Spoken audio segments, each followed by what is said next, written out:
latar belakang historis PMMD itu dibutuhkan untuk mengakselerasi daerah-daerah tertinggal, pembangunan daerah tertinggal dan daerah-daerah pinggiran. Yang kalau secara ekonomi pasar dipasarkan itu proyek infrastruktur itu belum profitable, tidak menarik bagi swasta untuk pelaksanaan proyek ini. Nah, makanya TMB hadir di situ. Jadi kita kolaborasi dengan pemerintah daerah, kita hadir di daerah terpelosok untuk mengakselerasi tadi. Tujuannya bagi masyarakat apa? Kita ingin memberi pesan kepada masyarakat, ini negara kita hadir di kehidupan kalian. Negara itu siapa? Semua, baik itu pemerintah daerah, tentara, polisi, swasta, dan lain sebagainya, semua hadir di sini. Anggota DPR, ini kan semua bagian dari berkontribusi dalam terwujudnya kegiatan ini. Anggota DPR juga berkontribusi, mereka bisa mengalokasikan anggaran untuk kegiatan ini. Itulah latar belakang historisnya TMB sebenarnya itu.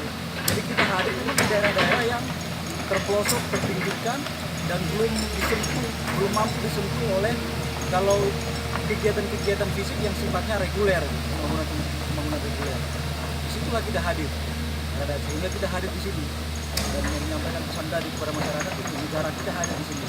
Kita datang di sini, kita beberapa kali datang di sini kan mereka lihat, oh hadir di sini semua, ada bupati, ada wakil bupati, ada dari tentara, ada dari polisi, kemudian dari teman-teman media juga kalau nggak ada kegiatannya enggak datang ke sini. Nah itulah sebenarnya latar belakang strategis kenapa kita harus memilih tempat-tempat yang memang terpencil, daerah-daerah yang terisolasi.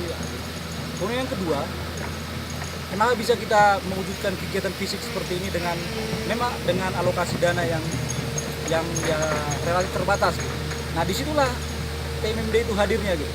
Kalau memang kegiatan itu sudah profitable bagi swasta, mungkin diserahkan aja pekerjaan swasta, pekerjaan reguler biasa gitu, tender biasa gitu. Tapi justru karena memang belum profit ini bagi swasta, maka kita harus di sini. Nah, kenapa bisa? Bisa karena dari segi tenaga kita bisa memobilisasi tentara hadir di sini. Kemudian juga kita bisa mengajak masyarakat. Mereka yang hadir dari masyarakat itu nggak dibayar. Mereka sukarela itu ikut. Mereka giliran.